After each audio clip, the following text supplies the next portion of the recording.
सलमा के पति का देहांत हुआ तो बेटों ने उन पर ध्यान देना छोड़ दिया और बहुएं सारा दिन काम करवा कर खाना भी मर्जी से देती।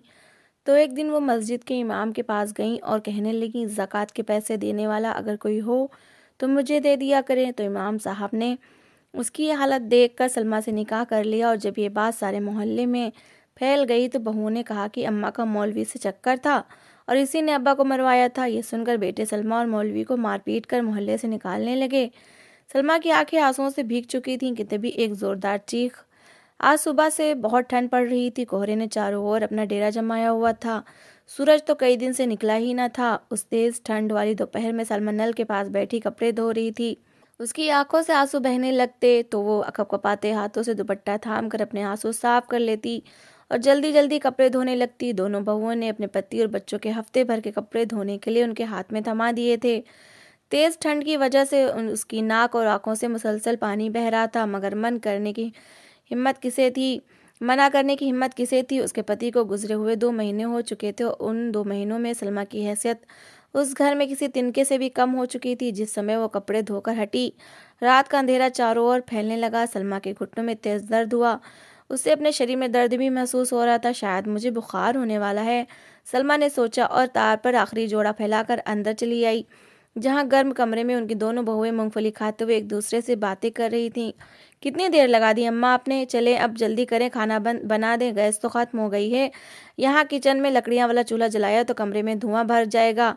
अब वहाँ बाहर आंगन में लकड़ियाँ रख कर चूल्हा जला लो और खाना बना लो। मोनिस और अहमद दोनों ही आने वाले होंगे, बड़ी बहू हिबा ने कहा। तो सलमा उसे देख कर रह गई। बहू, मेरा शरीर टूट रहा है और मुझे बुखार हो रहा है, मैं दवाई खाकर कुछ देर लेटना चाहती हूँ, सलमा ने कमज़ोर सी आवाज़ में कहा। मगर हिबा के माथे पर बल पड़ गए थे। अम्मा, सारा दिन तो पलंग तोड़ती रही हो, शाम में ज़रा से कपड़े ही तो धुलवाए हैं आपसे। अब खाना नहीं बना तो अपने बेटों को जानती हो ना, आसमान सर पर उठा लेंगे। मैं लकड़ी वाला चूल्हा नहीं जला सकती। ऐसे में अगर थोड़ा सा काम कर देंगी आप तो क्या हो जाएगा? हिबा ने बात का बतरंग बना ही दिया था। सलमा बेचारगी से उसे देखती रही। उसे पता था खाना बनाए बगैर कोई चारा नहीं। कांपते पैरों के साथ वो दोबारा से गर्म कमरे से बाहर निकल आई। उनके कपड़े भीगे हुए थे और हवा बहुत ठंडी हो चुकी थी। ठिठुरते हाथों से सलमा ने लकड़ी वाले चूल्हे में लकड़ियां डालकर आग आग लगाना शुरू कर दी। धुआं उसकी आंखों में जा रहा था। खांसते हुए वो लकड़ियां जलाने की कोशिश कर रही थी। जब दरवाजे से अंदर मोनिस आया, सलमा को ठंड में चूल्हे के पास बैठे देखकर एक पल के लिए तो उसके कदम रुके। सलमा ने भी उम्मीद भरी नजरों से उठाकर उसे देखा, मगर मोनिस कुछ पल तक उसे देखने के बाद सीधा अंदर कमरे में चला गया। सलमा के होठों से एक ठंडी आज सांस निकली और उसकी आंखों से एक बार फिर आंसू बहने लगे। वो जानती थी जो कुछ मोनिस और उसके बीच 1 साल पहले हुआ था, उसके बाद मोनिस उस पर होने वाले अत्याचारों के विरोध में कभी नहीं बोलेगा। मगर फिर भी सलमा को हल्की सी उम्मीद थी कि शायद मोनिस जाकर अपनी पत्नी से कहे कि खाना बना ले। थोड़ी देर बाद हिबा कमरे से निकली। अम्मा, अभी तक खाना नहीं बना? मोनिस ने आते ही शोर मचा दिया है और अब वो कह रहे हैं कि अम्मा से बोलो जरा जल्दी हाथ चलाया करें, सारा दिन फालतू बैठ बैठ कर थकती नहीं है क्या? हिबा ने मोनिस की बात बाहर आकर दोहराई तो सलमा का दिल सदमे से चूर चूर हो गया। मगर 1 साल पहले वाला दृश्य उसकी आंखों के आगे लहराया तो वो खामोशी हो गई और जल्दी जल्दी हांडी में चम्मच चलाने लगी। हिबा दोबारा कमरे के अंदर जा चुकी थी। बुखार में जलते हुए शरीर के साथ सलमा ने जैसे तैसे करके रोटी और सब्जी तैयार की तो दोनों बहुएं कमरे से निकल आईं। अपने अपने हिस्से का खाना डालकर वो दोनों ही कमरों में चली गईं। सलमा नमाज पढ़ने के लिए उठ चुकी थी। बड़ी मुश्किल से जिस समय वह नमाज पढ़कर चूल्हे के पास आई, सब्जी के पतीले का ढक्कन हटा हुआ था और बिल्ली उसके अंदर मुंह मार रही थी। सलमा ने तुरंत उसे भगाया। बड़ी मुश्किल से हिम्मत करके बाहर आई थी। तेज भूख लगी है लेकिन बिल्ली ने सारा खाना खराब कर दिया। अब क्या करूं? अब तो खाने के लिए भी कुछ नहीं बचा। सलमा ने बेबसी से आगे बढ़कर पतीली को देखा। सब्जी सब्जी जो थी, मगर बिल्ली ने उसमें से कुछ खा लिया था। सलमा का दिल न माना कि वो सब्जी अब हाथ भी लगाए। खामोशी से उसने पतीली वापस रख दी। रोटी वाले डिब्बे में एक ठंडी सी रोटी पड़ी हुई थी। सलमा खामोशी से वो रोटी लेकर अंदर कमरे में आ गई। दोनों बेटे अपनी अपनी पत्नियों में मगन थे। बूढ़ी माँ को पूछने का ख्याल किसी को ना आया था। पानी के साथ रोटी खाते हुए सलमा की आंखों से आंसू बहते रहे। उसके पति की जिंदगी में हालात ऐसे तो ना थे, कम ही सही, मगर दोनों बेटे उसका ख्याल किया करते थे। हाँ, लेकिन 1 साल पहले वाली घटना होने के बाद मुनिस ने तो उनसे बाप की जिंदगी में ही बात करना छोड़ दी थी और अब तो बाप को मरे हुए भी 2 महीने गुजर चुके थे। बहुओं और बेटों ने उन पर से अपना हाथ उठा लिया था। कुछ ही देर में उन्हें तेज बुखार हो चुका था। उनका शरीर दर्द से बुरी तरह से टूट रहा था। चारपाई पर बेबसी से दाएं बाएं करवटें बदलते वो सर्दी से कांप रही थीं। कई बार उन्होंने सोचा कि उठकर दोनों बेटों में से किसी को बता दें, मगर उनमें उठने की हिम्मत ही ना पड़ी। यूं ही करवटें बदलते किस समय वो बेहोश हो गई, उन्हें पता ही ना चला। सुबह किसी बर्तन के जोर से जमीन पर फेंके जाने से उनकी आंख खुली थी। सलमा बेगम हड़बड़ाकर उठ बैठी। सारी रात बुखार में जलते रहने के कारण उनका सर दर्द कर रहा था। आराम से सो रही हैं आप? इधर बाहर आपके दोनों बेटों के काम पर जाने का समय हो रहा है। जल्दी उठकर नाश्ता बना ले, मेरा छोटा जाग रहा है। आपको पता तो है इस समय मैं काम नहीं कर सकती। काम करने लगूंगी तो मुन्ना रोएगा और आप तो यही चाहती हैं। छोटी बहू सर पर खड़ी उन्हें आंखें दिखा रही थी। सलमा बेगम के होठ सूख रहे थे। उन्होंने उसे बताना चाहा कि उन्हें तेज बुखार है, लेकिन छोटी बहू आराम से वापस जा चुकी थी। सलमा बेगम गहरी सांस लेते हुए उठ खड़ी हुई। बुखार तो उतरा हुआ था, मगर उन्हें बहुत कमजोरी महसूस हो रही थी। जैसे जैसे करके वो बाहर आई, गैस थी नहीं, वहीं लकड़ियां वाला चूल्हा जलाकर उन्होंने नाश्ता बनाना शुरू कर दिया। मोनी अहमद आंगन में फिरते हुए अपनी तैयारी कर रहे थे। सलमा बेगम ने जल्दी से कप में चाय निकाली और एक पराठा बनाकर मोनिस के कमरे में चली आई। वो सामने ही बैठा जूते पहन रहा था। माँ को देखते ही उसके चेहरे पर खुशी अचानक गुस्से में बदल गई। सलमा ने खाना उसके सामने रखा और प्यार से बोली, लो मोनिस बेटा, नाश्ता कर लो। मोनिस ने एक पथरीली नजर उठाकर माँ को देखा और फिर अगले ही पल एक जोरदार हाथ मारकर उसने चाय का कप नीचे गिरा दिया। सलमा एकदम सहमकर पीछे हटी। हिबा, ओ हिबा, किधर हो? हजार बार कहा है तुमसे कि मेरा नाश्ता खाना तुम लेकर आया करो, लेकिन इसके बाद भी तुम इस औरत को मेरे सामने भेज देती हो। पता तो है कि मैं इनकी शक्ल देखना भी नहीं चाहता। मोनिस की आवाज में नफरत ही नफरत थी। सलमा बेगम का दिल सदमे से चूर होकर रह गया। हिबा वॉशरूम से बाहर निकली तो उसके चेहरे पर भी गुस्सा था। कितनी बार कहा है अम्मा, नाश्ता बनाकर वहां बाहर रख दिया करें, मैं खुद ही उठा लिया करूंगी, लेकिन आपको तो अच्छा बनने का शौक है। अब देखा, बगैर खाए पिए चले गए मोनिस काम पर। मिल गया आपको दिल को सुकून। आप तो चाहती ही यही हैं। हिबा मोनिस की खाली कुर्सी को देखकर शोर मचाने लगी थी। सलमा बेगम की आंखें भीग गईं। भला कोई माँ भी अपने बेटे को भूखा जाते देखकर खुश हो सकती थी? उनका दिल चाहा कि वो फूट फूट कर रोने लगे। बुखार दोबारा से उनके शरीर पर कब्जा जमाने लगा था। उनके कदम लड़खड़ाने लगे। बड़ी मुश्किल से वो बाहर आई, जहाँ अहमद नाश्ता करके कमरे से बाहर निकल रहा था। अहमद, मेरी तबीयत बहुत ख़राब है, मुझे तेज़ बुखार है, मुझे कोई दवा दे दो, सलमा ने हिम्मत करके कहा। अहमद हमेशा से ही लापरवाह था। उसने एक नज़र इधर उधर डाली और फिर कहा कि अम्मा, अभी तो मेरे काम पर जाने का समय हो रहा है और मेरे पास कौन सा कोई दवाई रखी हुई है, मैं कोई डॉक्टर थोड़ी हूँ। फ्रिज के ऊपर डोलो रखी होगी, वो खा लीजिएगा, उससे बुखार उतर जाएगा। लापरवाही से कहता हो वो अपना सामान उठाकर चला गया। सलमा जहाँ की तहाँ खड़ी रह गई। चूल्हे पर रखी हुई चाय उबल उबल कर आग को बुझा चुकी थी। दोनों बहुएं दोबारा से कमरे के अंदर बंद होकर सो चुकी थीं। भला इतनी ठंड वाली सुबह में उन्हें जाग कर क्या करना था? मगर सोने से पहले हिबा उनके सर पर आकर आदेश जारी कर गई थी, दवा खा ले तो बुखार उतर जाएगा आपका। उसके बाद सारे बर्तन समेट कर धो के रख रखिएगा, वरना बिल्ली बर्तनों को गंदा कर देगी। और हाँ, आज सही से झाड़ू लगाइएगा, कल भी जगह जगह मिट्टी पड़ी हुई थी। सलमा बेगम ने खामोशी से उसका आदेश सुना। फ्रिज के ऊपर रखी हुई दवा की एक गोली पानी से निगलते हुए सलमा की आंखों से लगातार आंसू बह रहे थे। कुछ बीमारी और कुछ उन्हें अपने पति की याद आ रही थी, जिनके सामने हालत काफ़ी अच्छे थे। सर्दी उनके जोड़ों में घुस चुकी थी। जैसे तैसे करके उन्होंने सारे बर्तन धो और सफाई करके हिबा का काम पूरा किया, लेकिन तब तक तो वो जाग चुकी थी। सलमा बेगम की आंखें बंद हो रही थी, मगर हिबा को कोई ना कोई काम उन्हें थमाए जाती। कोने में बंधी हुई गाय का दूध धोने से लेकर घर में खाना बनाने तक के सारे काम सलमा से करवाए जाते थे। वो बूढ़ी जान काम करते करते हांफने लगती तो जहाँ लेटती वहीं सो जाती। दोनों बेटे आते तब बहुएं सर पर हाथ मारकर कहती, अम्मा को तो सारा दिन मुंह खोल कर सोने के अलावा और कोई काम ही नहीं है। ना नमाज पढ़ती हैं, ना अल्लाह अल्लाह करती हैं। उनकी उम्र की औरतें तो कितने काम करने के साथ नमाज भी पढ़ती हैं, लेकिन एक हमारी साथ है जिन्हें सिर्फ आराम करने का शौक है। बेटे सुनते तो नाक चढ़ाने लग जाते। बात सच थी, उन्होंने कभी अपनी माँ को नमाज पढ़ते देखा ही ना था। अब उनकी अकल में इतनी बात तो आती न थी कि माँ तो सारा दिन कामकाज में ही फंसी रहती हैं, और वैसे भी इस उम्र की औरतों में इतनी ताकत कहाँ थी कि वो 5 टाइम की नमाज के साथ पूरे घर के कामकाज भी कर सकती। सलमा ये सारी बातें सुनती रहती थी, मगर सिवाय दुखी होने की और वो कुछ ना कर सकती थी।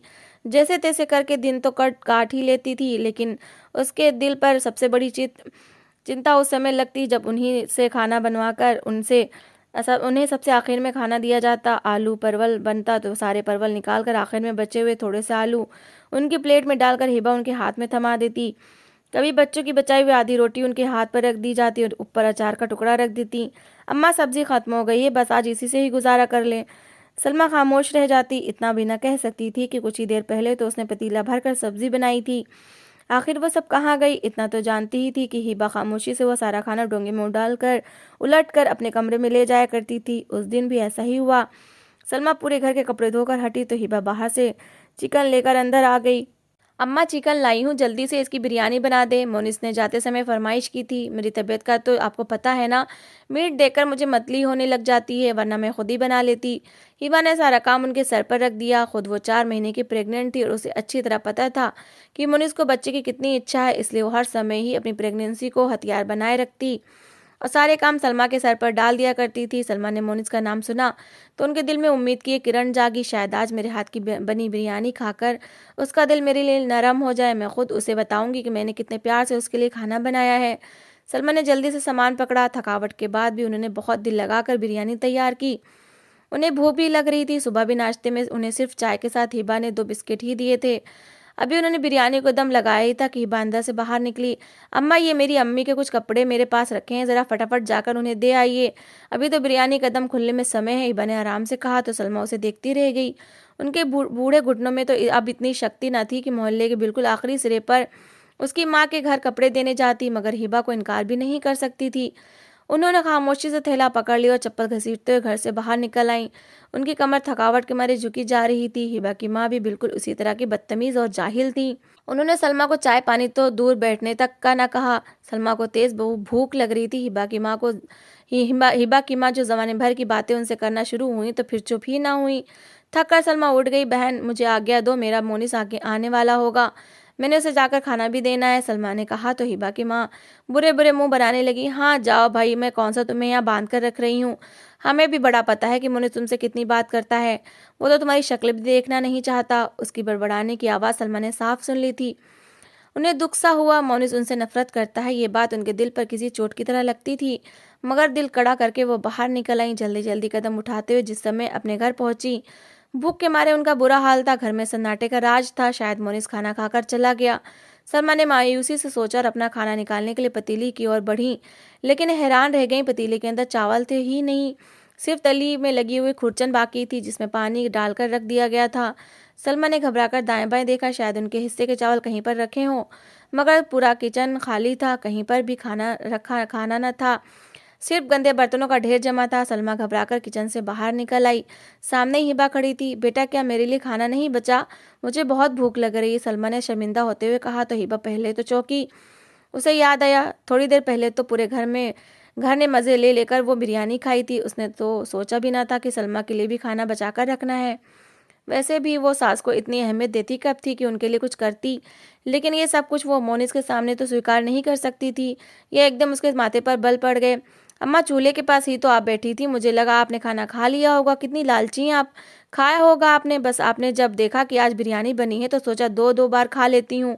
हालांकि आपको पता है ना कि बड़ी मुश्किल से घर में खाना पूरा पड़ता है, फिर भी आप हमें जलील करने का कोई मौका हाथ से जाने नहीं देती। आपको पता भी है कि मेरी हालत ऐसी है, मुझे ज़रा ज़रा सी बात पर टेंशन हो जाती है और आप जानबूझकर मुझे परेशान करती हैं ताकि मेरा नुकसान हो जाए और आप इस बार भी अपने मकसद में कामयाब हो जाएं। हिमा ने उल्टा बात घुमाकर उन्हीं पर डाल दी थी। सलमा हक्का बक्का खड़ी हो गई। नहीं बेटा, मेरा ऐसा तो मतलब नहीं था, मैंने तो बस खाने को पूछा, उन्होंने कहा। और तभी अंदर से मोनिस निकल आया। क्यों शोर मचा रखा है? उसने हिबा से पूछा। हिबा गड़बड़ा सी गई। तुम्हारी अम्मा दूसरी बार खाने के लिए चावल मांग रही, मगर वो खत्म हो चुके हैं, मैंने बताया तो ये मुझ पर गुस्सा करने लग गई हैं। हिबा ने अपनी आवाज़ में आंसुओं का रंग शामिल कर लिया। सलमा को एक जोरदार झटका लगा था, जबकि मोनिस के चेहरे पर गुस्सा उभरने लगा था। इससे पहले भी मेरा बहुत नुकसान हो चुका है, लेकिन इस बार अगर नुकसान हुआ तो मुझसे बुरा कोई नहीं होगा। अम्मा, आपको तो लड़ाई करने का बहाना चाहिए बस, नफरत से कहता हुआ वो घर से निकलता चला गया। हिबा भी माँ की ओर देखते हुए होठों पर मुस्कुराहट लिए अंदर बढ़ गई, जबकि सलमा का तो ये हाल था कि काटो तो शरीर में खून नहीं। उनकी भूख तो कब की मर गई थी। आंखों से बहते आंसुओं के साथ वो कमरे में आकर बैठ गईं, मगर थोड़ी देर के बाद उन्हें फिर भूख लगना शुरू हो गई। कभी दाईं और करवट बदलती और कभी बाईं और, ऐसा कोई पहली बार ना हुआ था। अक्सर उनकी बहुएं खाना देना भूल जाती थी। दिन प्रतिदिन वो सूखकर काटा होती जा रही थी। ना चाहते हुए भी उन्होंने उस दिन एक फैसला कर लिया। शाम हुई तो वह चादर ओढ़कर पास की मस्जिद में चली आईं। वो और अपने दोनों बेटों पर बोझ नहीं बनना चाहती थी। मौलवी साहब नमाज पढ़कर अभी भी फ्री हुए थे। लोग मस्जिद से निकल रहे थे जब सलमा खामोशी से उनके सामने जाकर बैठ गईं। क्या बात है सलमा बीबी, इतनी परेशान क्यों लग रही हो? मौलवी साहब ने पूछा। वो उसे उनके पति के कारण जानते थे। सलमा के पति से उनकी अच्छी जान पहचान थी। सलमा की आंखों में आंसू आने लगे। उन्होंने बात घुमाए बिना साफ कहा, इमाम साहब, मैं चाहती हूँ कि आप मस्जिद के फंड से मुझे कुछ पैसे दे दिया करें ताकि मैं अपने लिए खाने की व्यवस्था कर सकूं। मेरे दोनों बच्चे मुश्किल से कमाते हैं। मैं अपनी रोटी का बोझ उन पर नहीं डालना चाहती। बात पूरी करते ही सलमा की आवाज़ आंसू में भीग गई थी। उनकी आंखों से जो आंसू बहना शुरू हुए तो इमाम साहब उन्हें देखते ही रह गए। उन्हें बगैर कहे सुने ही अंदाज़ा हो गया था कि उनके घर में क्या चल रहा है। वो कुछ पल तक तो खामोश बैठे रहे, मगर शायद ऊपर वाले ने उनके दिल में कोई नेकी डाल दी थी। अगर आप चाहें तो आप मुझसे निकाह कर लें, मैं आपके सारे खर्चे की जिम्मेदारी खुद पर ले लूँगा। और वैसे भी इस्लाम में विधवा से शादी करने को कहा है। आपके दोनों बेटे बालिग और अपने घरवाले, उन्हें भला क्या आपत्ति होगी? इमाम साहब ने कहा। सलमा को एक जोरदार झटका लगा। इमाम साहब की बात सुनकर उनका दिल तो जैसे धड़कना ही भूल गया था। उन्हें ये बिल्कुल एक नामुमकिन सी बात लगी। वो अचानक अपनी जगह से उठ खड़ी हुई, मगर घर वापसी का सोचकर उन्हें याद आ गया कि आज सुबह क्या हुआ था, और ये कोई एक दिन की कहानी नहीं थी, हर दिन यही होता था। मोनिस का नफरत भरा व्यवहार और बहुओं का अत्याचार, इस सब के बीच वो बुरी तरह से पिस रही थी। ना चाहते हुए भी सलमा ने इमाम साहब की बात स्वीकार कर ली। इमाम साहब उनके फैसले पर बहुत खुश थे। उनके कुछ जानने वाले मस्जिद में ही बैठे थे। उन्होंने देर करना ठीक न समझा। सलमा का दिल भी जैसे पत्थर का हो रहा था। उन्होंने खामोशी से कुछ लोगों के सामने इमाम साहब से निकाह कर लिया। मस्जिद में पढ़ने आए बच्चों में बड़े शौक से ये सारा दृश्य देखा। उन्हीं में से एक बच्चा सलमा के पड़ोस में रहता था। वो जरा सा बड़ा बच्चा था। उसने ये सारा दृश्य देखा तो फटाफट मस्जिद से बाहर निकल आया। तेजी से दौड़ता हुआ वो सीधा सलमा के घर जा पहुंचा, जहां मोनिस और अहमद अपनी दोनों पत्नियों के साथ आंगन में बैठे बात कर रहे थे। उन्हें पता भी न था कि माँ घर में नहीं है। अरे, ये तो पड़ोसियों का बच्चा है, यहाँ क्या लेने आया है? हिबा ने उसे गुस्से से घूरा तो उसने फटाफट सारी बात हिबा को बता दी। हिबा समेत सबका मुंह खुला का खुला रह गया। ये क्या बात कर रहा है? अम्मा ने निकाह कर लिया, वो भी मोहल्ले के मौलवी साहब के साथ? अहमद के मुंह से निकला। दोनों बहुओं ने आंखों ही आंखों में एक दूसरे को इशारा किया। ये अच्छा मौका था दोनों बेटों के दिल से माँ की मोहब्बत को हमेशा के लिए ख़त्म करने का। लेकिन इससे पहले कि वो कुछ कहती, खुले दरवाजे से मौलवी साहब अंदर आए। उनके पीछे पीछे सलमा भी थी। उनके पैर कांप रहे थे, मगर मौलवी साहब उनको हौसला देकर लाए थे कि वो खुद उनके बेटों से बात कर लेंगे। अरे देखा, मैं तो पहले ही कहती थी कि हमारी सास का कहीं ना कहीं नैन मटक्का ज़रूर है। अभी अब्बा को मरे हुए 2 महीने नहीं हुए कि उन्हीं के दोस्त के साथ शादी कर ली। अरे, मुझे तो कोई और ही कहानी लग रही है। ये मौलवी साहब तो अब्बा के दोस्त थे। मुझे तो लगता है कि अम्मा ने और इन्होंने मिले भगत से ही अब्बा को मरवाया होगा। याद नहीं, मरते समय उनके होंठ कितने नीले हो रहे थे। शायद अम्मा ने उन्हें जहर दिया होगा। हिबा ने ऊंची आवाज में कहा तो सभी सन्नाटे में रह गए।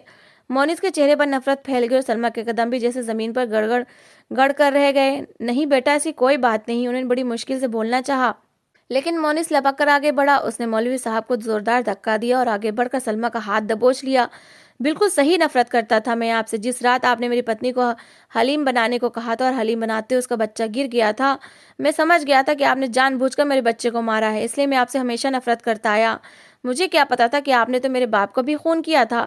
मोनिस की बात पर सलमा फूट फूट कर रो दी। वो सिर्फ एक हादसा था। मुझे नहीं पता था कि हलीम बनाने से हिबा का बच्चा गिर जाएगा, और तुम्हारे बाप को मैंने नहीं मारा। अभी सलमा ने इतना ही कहा था कि मौलवी साहब आगे बढ़े।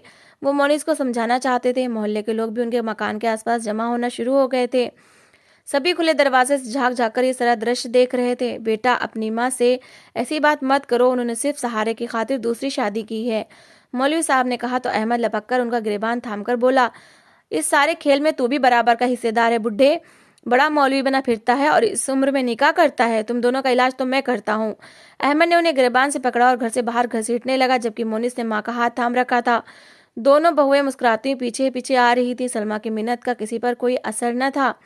मोहल्ले वाले ऑटो पर हाथ रखकर ये सारा तमाशा देख रहे थे। अहमद और मोनिस मौलवी साहब के साथ सलमा को भी घसीटते हुए गलियों में ला रहे थे। आज तो इन दोनों को मोहल्ले से बाहर निकाल कर ही छोड़ूंगा। अपनी अय्याशियां कहीं और जाकर करें। यह शरीफों का मोहल्ला है। मोनिस बकता जा रहा था। शायद वो न रुकता कि अचानक उसके कानों में एक जोरदार चीख पड़ी। सारे मोहल्ले में सन्नाटा छा गया। मोनिस और अहमद ने पलटकर देखा और मोनिस की आंखें फटी की फटी रह गईं। हिबा जो 4 महीने की प्रेग्नेंट थी, उसे रोड पर एक गाड़ी ने जोरदार टक्कर मार दी थी। शायद वो तमाशा देखने के लिए उनके पीछे पीछे चलती आ रही थी। ये चीख उसकी थी। गाड़ी टक्कर मारकर आगे बढ़ गई थी, जबकि कुचली हुई हिबा सड़क पर पड़ी आखिरी सांसें ले रही थी। तभी एक जोरदार चीख अहमद के मुंह से भी निकली। सड़क पर सिर्फ हिबा नहीं खड़ी थी, बल्कि हिबा के साथ अहमद का छोटा बेटा भी था, जो शायद अपनी चाची के साथ उनके पीछे पीछे आ रहा था। वो भी जख्मी हालत में पड़ा अपनी आखिरी सांस ले रहा था। सलमा और मौलवी साहब को तो वो दोनों भूल गए। पागलों की तरह दौड़ते हुए वो हिबा और बच्चे के पास आए, मगर मोनिस के आने से पहले हिबा दम तोड़ चुकी थी। अहमद अपने बच्चों को हाथों में उठाए पागलों की तरह अस्पताल की ओर दौड़ा था। सलमा मुंह पर हाथ रखकर ये सारा तमाशा होते हुए देख रही थी। अस्पताल पहुंचने से पहले ही अहमद का बेटा भी चल बसा। उनके घर में एक कोहराम मच गया। जहां थोड़ी देर पहले सलमा के साथ जुल्म और ज्यादती का बाजार गर्म था, अब वो खुद सीना पीट कर रो रहे थे। मगर खुदा ऐसे लोगों पर रहम नहीं करता जो दूसरों पर अत्याचार करते हुए खुश होते हैं। सलमा को अपनी बहू और पोते का बहुत दुख था, मगर वो खामोशी से इमाम साहब के घर चली गई थी। वो जानती थी कि अब इस घर में उनकी कोई और जगह नहीं है। अहमद और मोनिस इतने बड़े नुकसान पर दिन रात पागलों की तरह रोते रहते थे, मगर अब रोने के सिवा उनके पास और कुछ था भी नहीं। तो दोस्तों, इस कहानी को लेकर आपकी क्या राय है, कमेंट बॉक्स में ज़रूर बताएं। और अगर आपको हमारी आज की कहानी अच्छी लगी हो तो प्लीज़ लाइक ज़रूर करें। अगर आपने अभी तक हमारे चैनल को सब्सक्राइब नहीं किया तो ज़रूर कर लीजिए। तो मिलते हैं ऐसी ही एक और मोटिवेशनल कहानी के साथ। Thanks for watching.